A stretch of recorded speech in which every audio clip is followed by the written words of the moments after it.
I would like to invite the First Lady of Georgia, Ms. Tamar Bagratoni, please.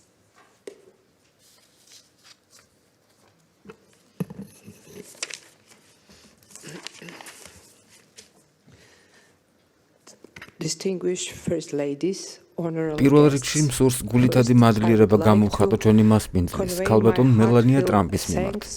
ისტორია დაგიმახსოვრებთ, რომ სწორედ თქვენ შემოკრიბეთ 45 ქვეყნის წარმომადგენელი ერთ მაგიდასთან და დედობრივი ინსტინქტი გლობალურ მოძრაობად აქციეთ.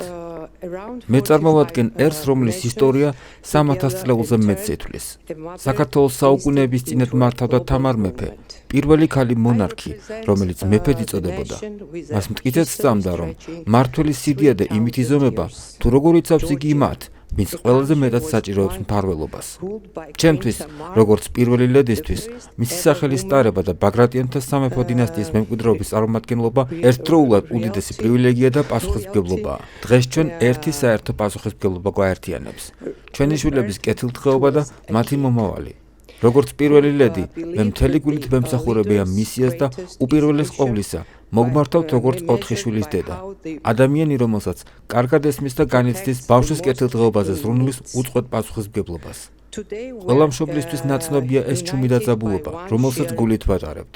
სურვილი დავიცვათ ჩვენი შვილების საფრთხისგან. ამავდროულად მივცეთ მათ თავისუფლება, გაიზარდონ, შეიმეცნონ და ისარგებლონ სწრაფად განვითარებადი ეპოქის საშუალებებით. ამ ბალანსის პოვნა მარტივი არ არის. ეს ყოველდღიური გამოწვევაა. ჩუმი, უხილავი, თუმცა ძალზე რეალური საზრუნავი, რომელსაც იზიარებს ყველა ოჯახი მთელ მსოფლიოში. ჩვენ არ შეგვიძლია არჩევანი გავაკეთოთ მათ უსაფრთხოებასა და განვითარებას შორის.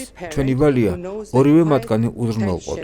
სწორედ ამიტომ აქვს უდიდესი მნიშვნელობა გონივრულ გადაწყვეტილებებს ისეთ მიდგომებს, რომლებიც ჩვენ შვილებს საშუალებას მისცემს არა მხოლოდ განვითარდნენ და შექმნან ინოვაციები, არამედ დარჩნენ ღია, ცნობისმოყვარენი და ახლო კავშირში გარესამყაროსთან, ჰქონდეთ თამაშის და სოციალიზაციის თავისუფლება, რათა მომავალში თავდაჯერებულებმა შეაბიჯონ.